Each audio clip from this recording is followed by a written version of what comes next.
Sallallahu alaihi wasallam.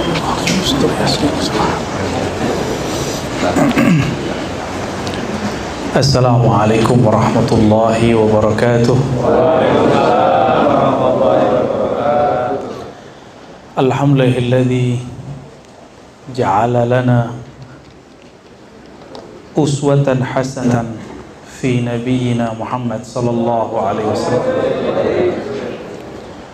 Walhamdulillahilladzi akhrajana fi akhiriz zaman wa ja'alana min ummati sayyidina Muhammad sallallahu alaihi wasallam.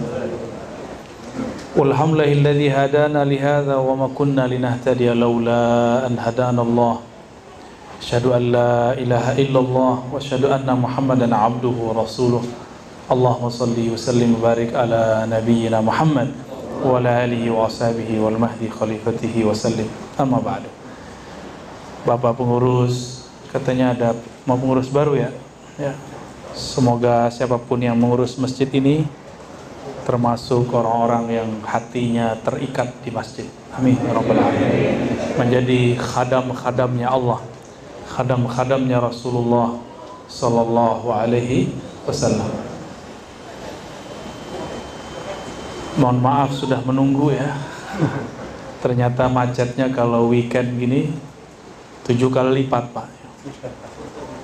Alhamdulillah, saya bersyukur, berarti new normalnya sudah terbukti. Kalau sepi malah kita sedih. Artinya kalau sepi apa? Pergerakan ekonomi umat tidak jalan, ya. Berarti umat kita sedang sengsara. Ini putus-putus bisa diganti. Kebanyakan kabel kita nih ya.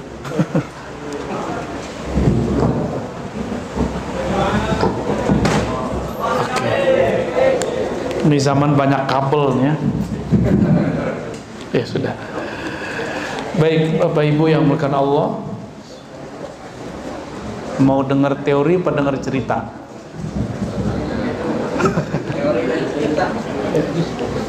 Kalau teori Nur Muhammad. Kalau cerita Nabi Muhammad. Itu beda tuh. Tapi dia juga. Pilih mana? Waduh, tamak sekali ya. Maunya dua-duanya. Abu Hurairah dalam riwayat Imam Tirmizi mengisahkan dialog yang sangat dekat sekali antara Rasulullah dan para sahabat. Apa kata sahabat-sahabat Nabi? Mata wajabat lakan nubuwah. Kita coba ya. Mata wajabat, wah lebih sahih ini ya. Ini kurang sahih Pak, ini hasan ini. Yang tadi dhaif. Mata wajabat lakan nubuwah. Apa kata sahabat-sahabat Nabi? Wahai Rasulullah, kapan diwajibkan atas engkau kenabian? Itu terjemahan harfiahnya. Secara maknawi diartikan kapan engkau ditetapkan jadi nabi. Ini hadis siapa nih? Hadis riwayat Imam At-Tirmizi. Imam Tirmizi wafat 279 Hijriah. Gurunya Imam Bukhari wafat 256 Hijriah. Jadi ini berguru ke Imam Bukhari. Dia punya kitab judulnya Al-Jami' As-Sahih, sekarang dikenal dengan Sunan At-Tirmizi. Salah satu guru saya di Betawi, di Jakarta, ada yang ngajar kitab ini, namanya Kiai Ahmad Marwazi. 12 tahun beliau berguru kepada Syekh Yasin Al-Fadani. Saya dengar di Bekasi ada beberapa kiai pernah belajar juga kepada Syekh Yasin Al-Fadani. Imam Tirmizi mengatakan, sahabat bertanya, wahai Rasulullah, kapan engkau ditetapkan sebagai seorang nabi? Kenubuatan engkau kapan ditetapkan? Kapan, Pak? Kapan beliau diangkat jadi nabi? Ayo. Kapan? Ini bukan ujian, Pak, ngecek aja. Kapan beliau diangkat jadi nabi? Umur 25. 40? Ya salam. Nilainya semuanya maudhu. Mau denger yang bener nggak?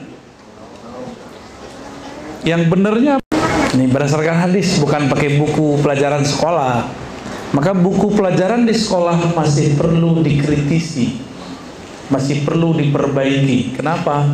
Karena di dalamnya tidak bisa membedakan antara bi'tsah dan nubuwah. Bi'tsah diutus sebagai rasul. Kalau nubuwah bukan kerasulan. Nubuwah itu adalah inti kerasulan. Apa arti nubuwah? Yang diberikan kabar, yang diberikan ilmu khusus. Nubuwah itu ilmu yang khusus Allah berikan langsung dari hadiratnya kepada hambanya. Yang dapat ilmu ini disebut nabi, posisinya disebut nubuwah. Kapan itu? Bukan umur 40, bukan umur 25. Umur 40 itu wahyu pertama turun. Wahyu tasyri' pertama turun, yaitu Iqra. Tapi wahyu-wahyu nubuat sudah turun, maka wahyu terbagi dua. Ada wahyu nubuat, ada wahyu risalah. Wahyu nubuat sudah ada bahkan sebelum Nabi lahir. Maka Nabi bisa cerita mengenai alam masa lalu. Tapi kalau wahyu risalah umur 40. Disebutkan di kitab Imam Tirmizi juga, wa bu'itsa fil arba'in, dia diutus pada tahun ke-40. Lalu beliau mengatakan, inni la'arifu hajaran di Makkah. Aku masih ingat ada satu bongkah batu di Mekah. Yusallimu alayya, menyapaku waktu aku berada di Mekah pada malam unzila alayya, pada malam aku diangkat menjadi seorang rasul. Jadi Nabi itu ketika diangkat jadi rasul, itu alam semesta mengucapkan salam. Hatta sebongkah batu yang keras itu tahu bahwa yang dekat, yang melewatinya seorang rasul sallallahu alaihi wasallam. Itu umur berapa? Jadi kalau wahyu risalah kerasulan diangkat jadi rasul benar 40. Kalau diangkat jadi nabi tidak ada riwayat yang menyebutkan satupun bahwa beliau diangkat jadi nabi umur 25, nggak ada, Pak. Menikah umur 25. Benar? Ya, benar nggak? Bapak menikah umur berapa? 30. Itu yang keberapa kalinya? Dan terakhir. Yang terakhir dan pertama. Setia amat, Pak. Nabi Muhammad SAW menikah umur 25, diangkat jadi nabi sebelum itu. Ada kelompok ekstrim sekarang nggak faham, saya dituduhnya sesat karena mengatakan bahwa sebelum Nabi Adam sudah ada nabi. Nanti Bapak dengerin riwayat ini. Nabi ketika ditanya, mata wajabat lakan nubuwah, kapan ditetapkan engkau sebagai seorang nabi? Apa jawaban beliau? Adam baina ma'in wa tin. Aku sudah diangkat menjadi nabi. Adam baru tanah, baru air. Berarti Nabi Adam udah ada apa belum? Berarti nabi pertama siapa? Nabi Muhammad. Itu dalilnya. Saya ngada-ngada atau mereka yang jahil? Saya ngada-ngada atau mereka yang tidak mengenal hakikat nabinya? Padahal semua sahabat mengenal itu. Katanya ikut akidah para sahabat, tapi ternyata giliran begini nggak baca. Katanya ikut sunnah Nabi, manhajnya manhaj sunnah Nabi, tapi hadis Tirmizi pun tidak tamat. Bapak saudara sahabat yang dimuliakan Allah, Nabi sudah diangkat jadi nabi sebelum Nabi Adam. Maka beliaulah awwalu nabiyyin. Itulah kalam beliau dalam hadis Imam Hakim. Kuntu nabiyyan. Aku sudah diangkat jadi nabi, Adam belum tercipta. Inilah yang dikatakan oleh Sayyidina Isa, inni mubashshirun bi rasuli ya'ti wa mubashshirun bi rasuli. Aku ditugaskan menjadi mubasyir, membawa misi kabar gembira. Apa kabar gembiranya? Akan muncul seorang rasul setelahku, namanya Ahmad. Nabi Isa itu ruhullah, benar nggak? Nabi Isa itu ruhullah, percikan dari ruh Allah. Dari mana ruh Nabi Isa ini? Dari ruh Nabi Muhammad, namanya Ahmad. Jadi ruhnya Nabi Muhammad punya nama, ada namanya apa? Ahmad. Siapa yang tahu namanya? Nabi Isa. Nabi Isa kabarin itu di Quran. Mubasyirun bi rasulin ya'ti min ba'dihi ismuhu Ahmad. Jelas ayatnya. Lalu Ahmad itu apa dan siapa? Ahmad itu adalah hembusan ruh Allah yang pertama. Maka bernamalah Ahmad itu Ruhullah. Apa namanya? Ruhullah. Di saat itu belum ada langit, belum ada bumi. Bahkan belum ada langit, belum ada bumi. Sudah ada Ahmad Ruhullah. Apa arti Ruhullah? Hembusan Allah Subhanahu wa ta'ala. Jangan dibayangkan hembusan kita, Pak. Hanya Allah yang tahu rahasianya. Seperti apakah, bagaimanakah. Kapankah itu masanya? Itu masa sebelum masa alam penciptaan. Ini alam penciptaan disebut alamul hudus atau alamin. Ahmad sebelum itu disebut oleh ulama kita dengan istilah azaliyah. Apa istilahnya? Azaliyah. Ya. Jadi sebelum alam ini sudah ada Nabi Muhammad namanya Ahmad. Itu masa sebelum ada masa, waktu sebelum ada waktu, alam sebelum ada alam. Susah nyebutnya itu.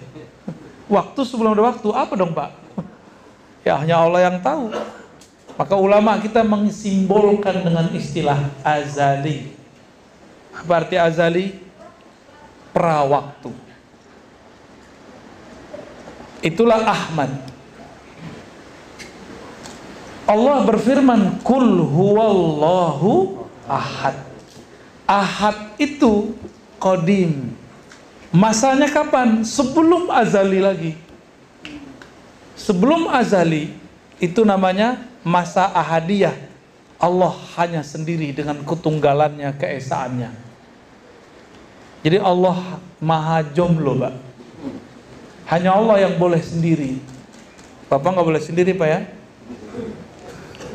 Telat umur 30. Kirain 30 itu udah ketiga kalinya. Mau nambah lagi nih, Pak. Ya, yang sono mau nambah. Baik, fokus Pak ya. Saya yang nggak fokus. Bapaknya udah serius-serius amat ya. Lalu Ahad ini disebut masa sebelum adanya masa azaliyah. Hanya dialah sendiri. Maka disebutlah Allah wujud qidam baqa, qidam qadim. Ini masanya. Saya mau tanya Pak, kalau kita tawaf berapa kali tawaf? 7 kali ya. Baru kemudian kita keluar ke sa'i. Alam semesta ini sebenarnya tawaf, bergerak. Perputarannya juga sama. 7 kali alam semesta bergerak. Itulah satu kiamat. Baru 1 hari di alam azali. Di masa azaliyah ya, kita kalau nggak sebut itu alam, sebut saja masa sebelum masa. Nabi mengatakan nanti kamu di surga akan bertemu Allah. Jika masuk ke surga Firdaus, surga tertinggi, surga terbawah enggak, surga yang di bawahnya juga enggak, hanya surga tertinggi. Bertemu Allah di waktu pagi dan sore. Tapi jangankan pagi dan sore, Dalam hadis yang sahih riwayat Imam Muslim, Tirmizi dan lainnya, satu pohon di surga kalau dilewatin 100 tahun baru selesai ujungnya. Bayang-bayang di bawah. Itu kalau kita jalan dari ujung kiri ke ujung kanan 100 tahun. Gimana Pak? Pohon di surga tuh. Pohon di surga itu satu biji, subhanallah. Maka Bapak kalau baca subhanallah, langsung Allah tanam satu pohon di surga. Dan tingginya sangat tinggi, panjangnya sangat panjang. 100 tahun perjalanan baru bisa diselesaikan. Nabi mengatakan, kamu satarawna rabbakum, engkau akan memandang kepada Allah di surga Firdaus. Cuma hanya di waktu pagi dan sore. Antara pagi dan sore 500 tahun, sore ke pagi 500 tahun, siang malam di sana sama dengan 1000 tahun. Berarti bertemu Allah cuma sekali 500 tahun. Lama atau cepat itu Pak? Nggak ada apa-apanya 30 tahun menjomblo. Nggak ada apa-apanya. Dari pagi menuju sore, berapa tahun? 500 tahun. Sore ke pagi, nunggu 500 tahun baru ketemu Allah.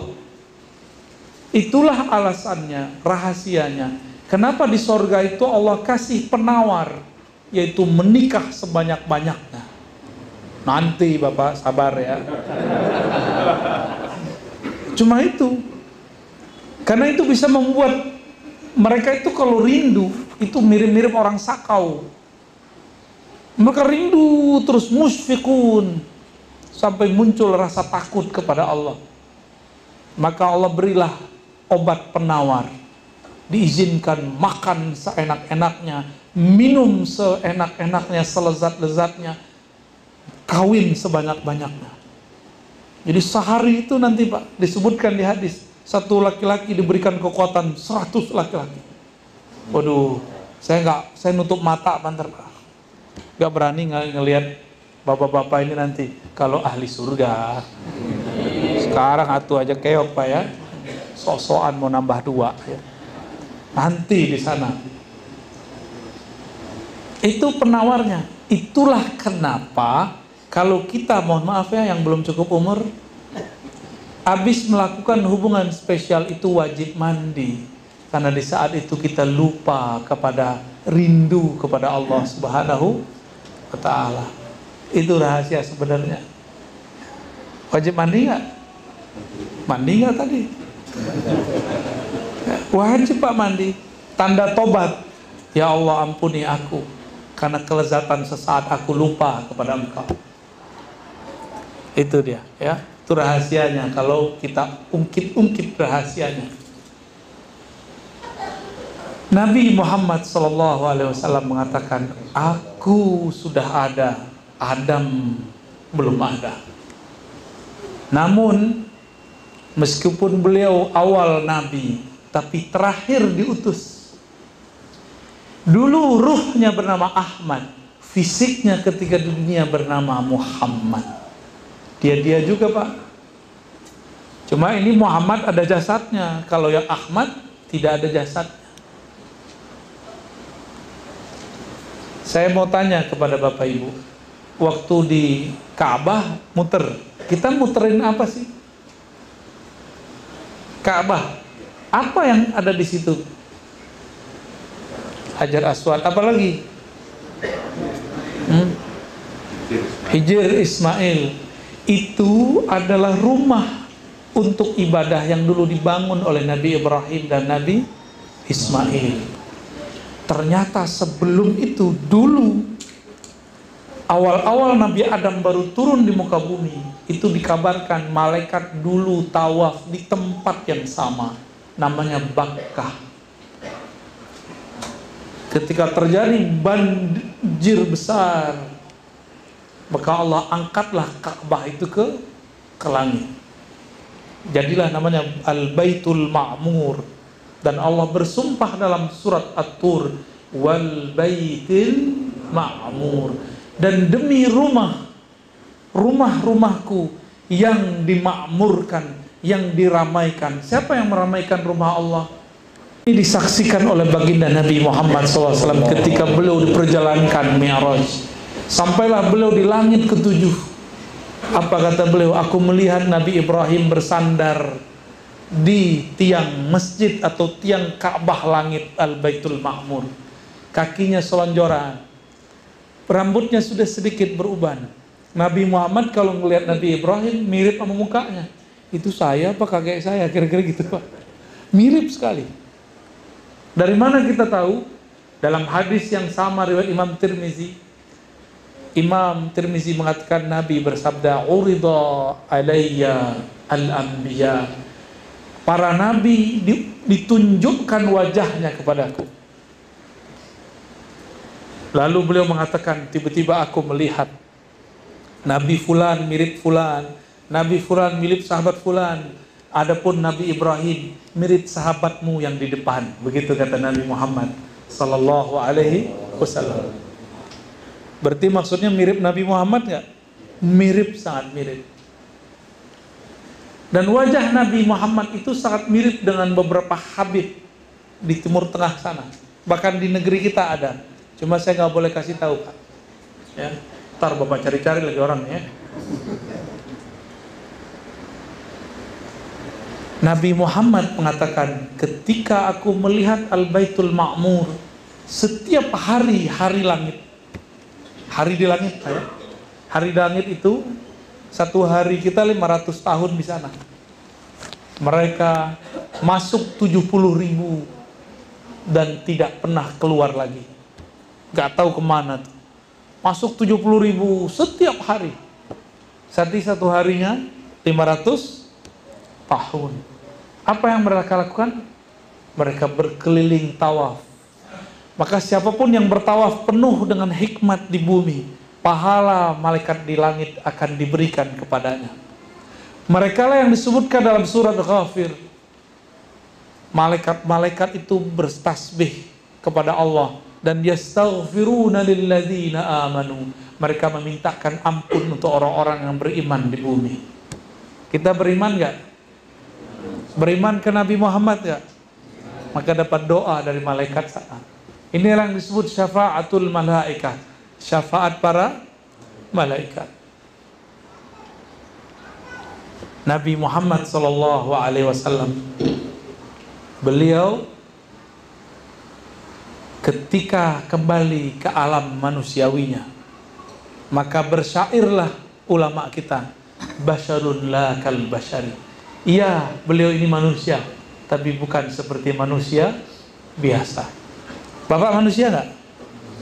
Dapat wahyu nggak? Ya, wahyu itu bisikan di kolbu dari Allah. Dapat bisikan nggak? Paling bisikan mau kawin lagi ya. Itu bukan wahyu Pak, itu nafsu.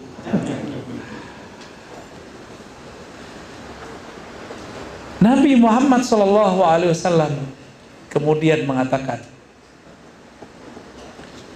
ketika aku bermain-main dengan saudara susuku, tiba-tiba ada malaikat dua bersayap membedah dadaku. Jadi Nabi Muhammad ini kecil-kecil sudah tahu bahwa yang datang ini malaikat. Abu Darda nanya sebelumnya, muncullah kalam itu, wahai Rasulullah, kapan engkau jadi nabi? Nabi jawab, di saat malaikat membedah dadaku pertama kali. Umur berapa itu? Ada riwayat 5, ada riwayat 7 tahun. Umur 5 tahun anggaplah begitu, atau umur 7 tahun. Beliau sudah dibersihkan oleh Allah Subhanahu wa ta'ala. Jibril itu makhluk fisik atau makhluk rohani? Maka ketika Jibril belah dada Nabi, itu Jibril menyakiti fisik Nabi atau tidak? Enggak, karena beliau makhluk rohani, yang dibedah itu rohaninya Nabi Sallallahu Alaihi Wasallam. Walaupun ada efek di fisiknya, tapi tidak menyakitinya. Sallallahu Alaihi Wasallam. Ternyata selevel Nabi, ketika dibuka jantungnya masih ada noda 1, 2 noda di dalamnya. Kalau kita berapa noda Pak hari ini? Ini ceknya sholat aja, sholat bisa khusyuk. Titik-titik noda. Kata Nabi, iza aznabal abdu, ketika seorang hamba berdosa, maka muncullah nuktatun sauda fi qalbi, muncullah noda-noda, bintik-bintik hitam di kolbunya. Hadis ini sahih. Sekarang untuk maksiat gampang, lewat handphone, ya, gampang nggak? Lewat TV, gampang sekali. Nggak perlu jauh-jauh buat maksiat mas sekarang. Ya, berarti kalau dihitung-hitung, bintik hitam itu mungkin sudah dibintikin lagi sama Allah, tuh, udah berlapis-lapis itu. Wajar sholat kita tidak nikmat, wajar sholawat kita tidak lezat, wajar zikir-zikir kita tidak syahdu. Kenapa? Yang menikmati sholawat, zikir, bacaan Quran itu adalah kolbu. Jika di kolbu ada bintik, ibarat seseorang mau meneguk air, di gelasnya ada noda. Mau minum? Kalaupun dipaksa minum, menikmati atau jijik? Jijik, bisa muntah-muntah. Itulah kenapa orang-orang munafik muntah-muntah kalau dengerin zikir Pak. Sok suci. Gitu, norak gitu. Soalin, nah, dia muntahkan semuanya. Kenapa? Karena noda di dalamnya terlalu banyak. Kita sekotor-kotor hati, alhamdulillah masih mau datang ke majelis. Alhamdulillah. Nabi Muhammad masih ada 2 titik hitam. Kira-kira kalau Nabi Muhammad punya 2, kita mungkin punya 2.000, 20.000, 2 juta. Ya. Berarti Nabi Muhammad kena percik dikit, tapi ternyata percikannya bukan percikan syahwat. Itu pun noda hitam, bukan dari syahwat. Kalau kita dari syahwat. Ini perbedaan kita dengan Nabi Muhammad sallallahu alaihi wasallam. Maka Nabi itu karena beliau ini higienis kolbunya. Kolbu higienis Pak. Kotor dikit beliau rasa. Kotornya kolbu Nabi itu masih bersih versi kita. Bapak pasti pernah nginep di hotel yang bagus. Kamar mandinya bisa jadi kamar tidur ya nggak? Bisa makan di situ. Ya. Nabi Muhammad itu kolbunya paling bening. Bagi beliau dianggap kotor, kita nganggapnya masih bersih. Beliau ngerasanya sudah kotor. Apa kata beliau? Innahu la yughanu ala qalbi. Sesungguhnya ada ghain dalam kolbuku. Cahaya menutupi kolbuku. Jadi Nabi ketutup cahaya sehingga bisa melihat surga neraka. Nabi berpaling sedetik saja dari Allah. Beliau menganggap itu maksiat, itu dosa. Sedetik beliau lupa kepada Allah, asik dengan surga neraka, asik dengan alam-alam lain. Bagi Nabi itu dosa. Maka beliau istighfarkan satu salah itu 70 kali setiap hari. Kira-kira kita gimana Pak? Silaunya handphone, silaunya YouTube. Berapa kali itu menyilaukan kolbu, tapi kita tidak pernah membersihkannya. Ya, wajar kolbu ini tidak siap menerima zikrullah. Wajar kolbu ini tidak pernah menikmati salawat kepada Rasulullah Sallallahu Alaihi Wasallam. Makanya kita nggak bisa merasakan Nabi itu hadir. Malah orang-orang yang juhala itu, terjemahin sendiri ya apa arti juhala ya? Waduh. Kayaknya antum punya dendam sama kaum sebelah nih ya. Diam-diam aja Pak ya. Tuh, ditambah lagi nih. Kayaknya ini pernah dihardik sama mereka nih. Kalau saya lebih dari dihardik Pak, dilaknat saya sama mereka. Tapi saya biasa aja. Betul, dibilang dajjal saya. Lah, dajjal mata kita masih ada 2. Ya salam, ya salam. Mereka bilang saya dajjal, tapi mereka nggak percaya keturunan Nabi. Padahal Al-Mahdi keturunan Nabi. Siapa yang Dajjal ya? Nanti dibalik Pak, Al-Mahdi yang asli Dajjal yang asli disebut Al-Mahdi. Akan ada masanya. Kalau nggak sanggup minta meninggal duluan Pak ya. Serius tadi ngomong serius. Kalau nggak sanggup mending minta wafat sebelum. Tapi kalau ingin berjuang, ayo hidupkan majelis maulid. Karena kalau hidupkan majelis maulid nanti kita akan mempelajari kisah-kisah Nabi. Dari kisah Nabi akan terpola. Oh begini karakter Imam Mahdi di akhir zaman. Nanti karakternya nggak jauh beda.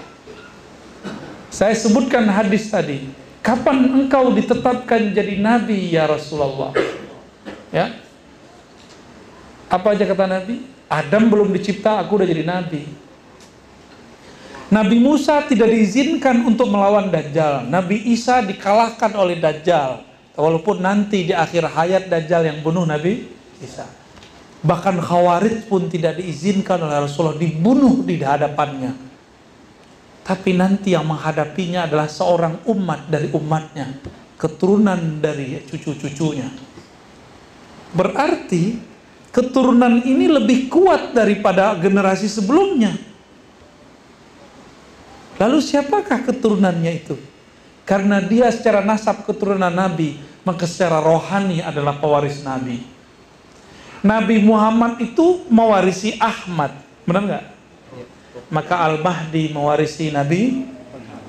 Kalau pewaris Nabi Muhammad, berarti dia pewaris Ahmad juga nggak? Inilah kata kuncinya. Al-Mahdi nanti itu, nur di dalamnya adalah nur Muhammad, ruhnya adalah pewaris Ahmad.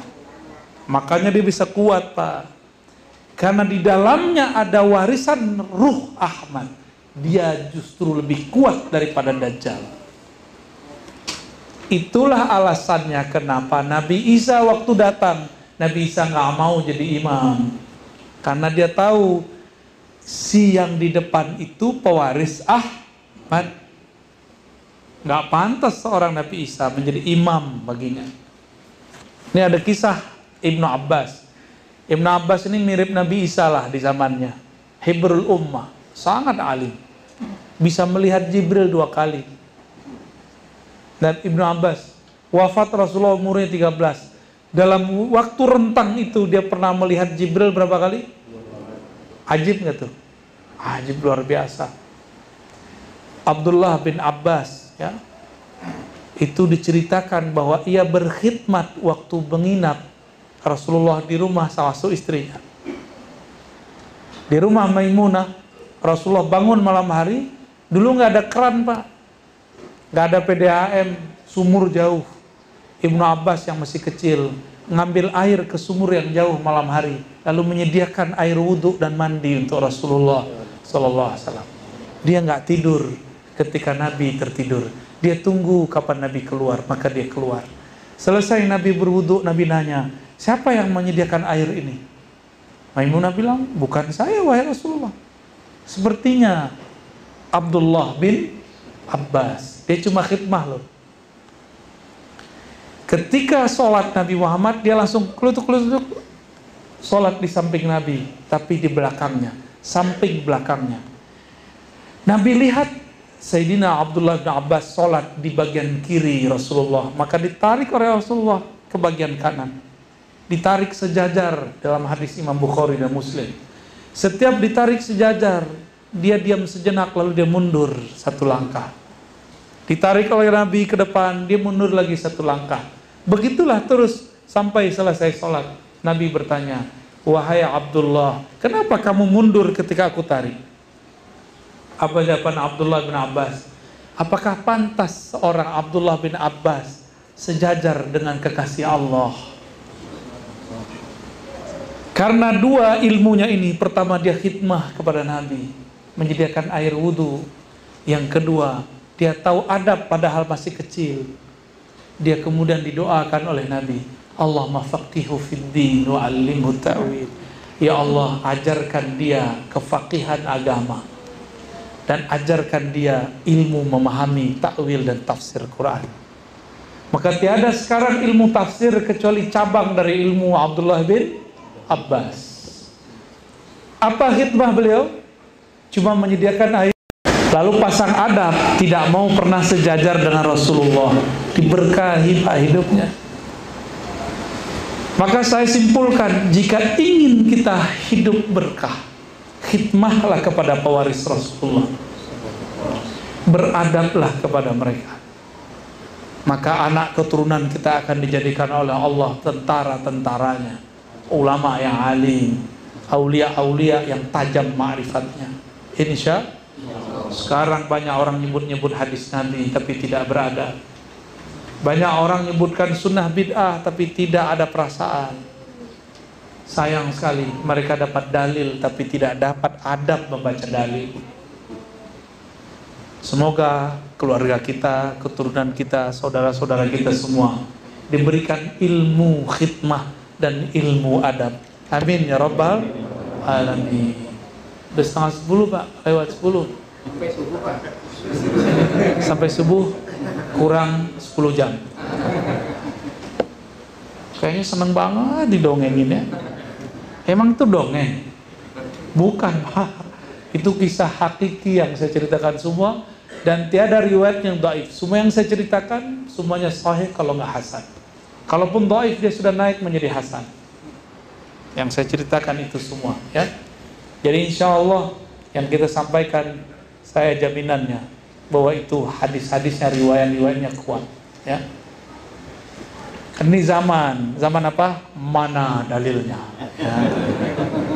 Udah kita kesebutin dalilnya, nggak percaya juga dia karena kita bukan ustadznya ya. Tapi ya sudahlah. Cukup ya? Cukuplah. Apa mau tanya jawab? Ada tanya jawab? Ya udah tanya jawab deh, silakan. Ya, fadhal.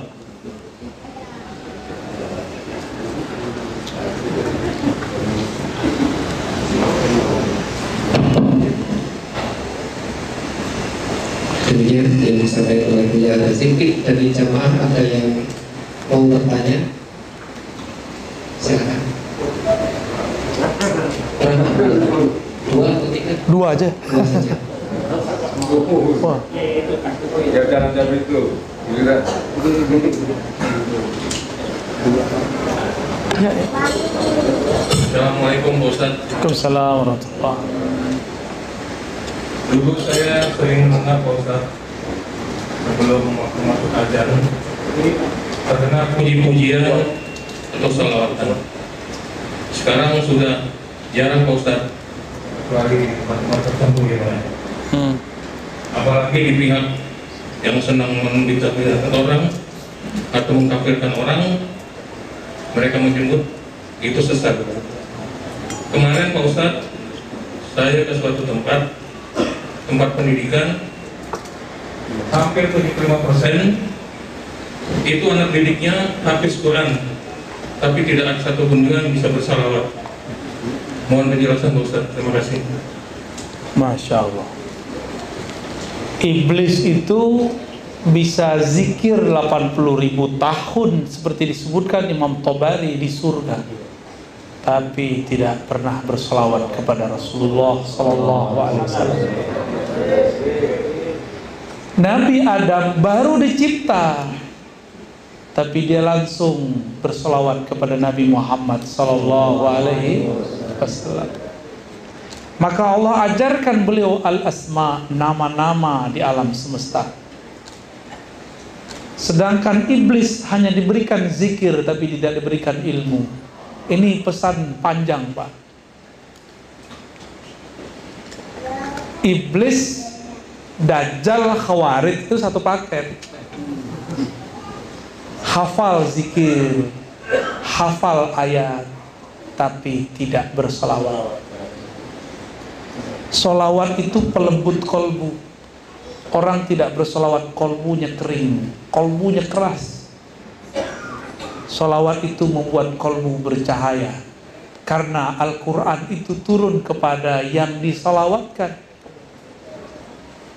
Kalau nggak ada Nabi Muhammad, ada nggak Quran? Nggak diturunkan Al-Quran. Kalau Nabi Muhammad belum ada, Quran sampai sekarang belum turun, Pak. Iya. Jadi Al-Quran diturunkan ke Nabi Muhammad, maka diturunkan kepadanya Al-Quran. Sebelum Al-Quran itu diturunkan, Allah sudah sholawat dulu. Innallaha malaikatahu yusholluna 'alan nabi. An-nabi di situ itu An-Nabi Ahmad. Al-Quran belum diturunkan, Allah sudah berselawat. Al-Quran belum udah diturunkan, orang belum hafal Quran. Sholawat itu sudah ada sebelum hafalan dia. Al-Quran belum diturunkan, Nabi Adam sudah sholawat. Jadi lebih tua mana? Maka sholawat ini bagian dari kalam-kalam Allah. Kalam-kalam Allah sholawat itu. Lalu kita tirukan. Itu bedanya. Ya. Maka orang yang jauh dari sholawat, dia jauh dari yang memegang kunci surga. Yang memegang kunci surga siapa? Mereka tuh lupa. Dapat hadis bahwasannya Al-Quran ya'ti syafi'an li ashabihi yaumal qiyamah. Kan ada begitu. Akan datang bawa syafaat pada hari kiamat kepada ashabihi. Al-Quran datang. Siapa Al-Quran itu? Aisyah ditanya, apakah akhlak Nabi? Jawaban Aisyah, khuluqul Quran. Fal Quran huwa Muhammad sallallahu alaihi wasallam. Jadi Al-Quran itu sebenarnya Nabi Muhammad itu sendiri. Gak ada Nabi Muhammad, gak ada Quran. Apa? Ajaran sesat, Pak? Itu dalilnya masih kurang. Kata Aisyah apa? Khuluquhul Quran. Akhlaknya Nabi Muhammad, sifat-sifatnya Nabi Muhammad, sifat Qurani. Jadi hafal Quran nggak sholawat ke Nabi, hafal Quran nggak maulidan, hafal Quran nggak mengenal Nabi. Aduh, Bapak ini semangat sekali. Sepakat, Pak. Tapi pewarisnya. Apa kata iblis dulu kepada Adam? Ana khairum minhu. Saya lebih baik dari dia. Apa kata malaikat dulu ketika malaikat malaikat Azazil, yaitu yang menjadi iblis. Ketika semua malaikat datang kepadanya minta doa, dia doakan semua malaikat tapi dia lupa mendoakan dirinya. Apa kata dia? Hadakumullah. Semoga Allah memberikan kalian hidayah, tapi dia lupa mendoakan dirinya. Maka iblis mendoakan malaikat dapat hidayah, tapi dia sendiri jauh dari hidayah. Maka karakter iblis zaman now sama, Pak. Kita didoain, kita aminin, Pak, tapi dia lupa mendoakan dirinya sendiri. Iblis ketika diusir, ketika dia dimurkai oleh Allah, dia menyalahkan Allah. Yang disalahkan siapa? Allah. Ya Allah, kan aku begini, engkau juga yang ngatur gitu. Nah, dia menyalahkan dirinya, menyalahkan takdir Allah kepada dirinya. Beda dengan Nabi Adam. Nabi Adam ketika ada masalah nyalain siapa? Nyalain dirinya. Inilah perbedaan waladi Adam dengan walad iblis. Walad, tahu arti walad? Bukan kualat, Pak. Walad, anak keturunan Adam, kalau salah bersama, yang dia salahkan dirinya. Kalau walad iblis, enggak. Udah jelas dia salah, yang dia salahkan orang lain. Dia cari kambing hitam. Maka sekarang, nih coba ntar lihat, Pak, terjadi bencana. Kata mereka, itu karena kalian tawasulan. Ya, tak terjadi bencana. Apa kata mereka? Karena kalian buat bid'ah di masjid dengan maulid. Ya salam. Maulid itu menyebut nama Nabi. Nyebut nama Nabi, sholawat nggak dari tadi? Sallallahu alaihi wasallam. Sholawat itu penolak bala. Jadi yang bikin tolak bala bukan kajian yang begitu, kajian yang ada sholawatnya kepada Rasulullah Sallallahu alaihi wasallam. Apa dalilnya? Man shalla alaiya sallallahu alaihi asyara marat. Udah hafal semua kita dalilnya. Siapa yang sholawat kepadaku, Allah bersolawat kepadanya 10 kali. Sholawat Allah itu rahmat. 1 sholawat 10 rahmat, berarti 10 bala tertolak. Maka kalau orang sini nih sholawat semua, sholawat kampung ini corona nggak bisa tembus ke kita, Pak. Walaupun dia ada, tapi tidak mempengaruhi hidup kita. Insya Allah. Maka saya berharap teruskan majelis maulid. Bahkan kalau perlu buat maulid tiap bulan. Ya. Yang ada solawat terus, supaya kita tambah kenal Rasulullah, bahwa Rasulullah itu rahmat. Rasulullah itu bukan sesuatu yang menegangkan. Terakhir saya menyebutkan, ya, Abdullah bin Mas'ud itu mengatakan, kami kalau mendapatkan suatu pengalaman spiritual, kami menganggapnya itu rahmat. Kalau kalian menganggapnya aneh-aneh, kata beliau. Dulu ketika kami makan bersama Nabi, sami'na tasbihat ta'am. Kata Abdullah, kami dengar itu makanan bertasbih. Canggih gak sahabat Rasulullah? Dengar Pak, air tasbih. Udah dapat belum ilmu begitu? Belum ya? Gimana ntar jadi tentara akhir zaman? Sahabat yang bisa berdialog dengan alam itu, mereka yang selamat waktu ketika ada perempuan Yahudi meracuni Nabi. Nabi disalamin oleh daging yang diracuni. Ya Rasulullah, assalamualaikum, ana masmumah. Bukan masmumah, itu bukan nama itu. Bagus ya namanya, masmumah. Jangan kasih nama anak masmumah. Masmumah itu artinya diracun. Penting Arab bagus, Tat. Enggak. Jadi itu si daging diracuni oleh perempuan yang menyajikan, mengundang Rasul. Dia pengen uji, kalau ente benar Rasul pasti disapa. Sahabat yang lain ada yang bisa berdialog dan bisa mendengarkan salamnya. Daging, ketika mereka mau makan, kedengeran ngucapin salam. Assalamualaikum. Assalamualaikum ya Rasulullah. Ini bukan khurafat, Pak, ini asli. Ini riwayatnya sahih semua. Abdullah bin Mas'ud yang bercerita, kami mendengar tasbihnya. Tapi ketika kejadian di masa yang lain, Nabi Muhammad diundang perempuan yang ingin menguji kerasulan Nabi. Sahabat-sahabat sudah makan. Mereka yang makan tidak pakai basmalah, mati di tempat. Yang pakai basmalah cuma sakit-sakit perut aja, Pak. Main cerak aja besok. Ya. Itulah hebat bismillahnya sahabat Nabi. Kecuali Khalid Al-Walid, kalau dia baca bismillah, tiada satupun yang merusak badannya. Itulah debus Al-Khalidiyah. Thariqat Khalid bin Walid. Itu terjadi ya. Jadi nggak usah khawatir, Pak, biarin aja mereka ya. Kita buat majelis maulid. Siap Pak pengurus? Pengurus yang baru? Nanti ada Mi'raj, buat lagi. Ada Rojaban, buat lagi. Ada Sya'ban, 15 Sya'ban, buat lagi majelis. Semua majelis itu mengingatkan kita kepada amal Nabi Muhammad sallallahu alaihi wasallam. Itu bukan amal NU Muhammadiyah PRT, bukan. Sebelum ada NU Muhammadiyah sudah ada 15 Sya'ban. Di Sya'ban kan udah ada sebelum itu. Sebelum semua mazhab sekarang ada, sudah ada. Ya, sebelum ada NU Muhammadiyah, sebelum ada Salafi, sebelum ada Jamaah Tabligh, udah ada belum Maulid Nabi? Udah ada.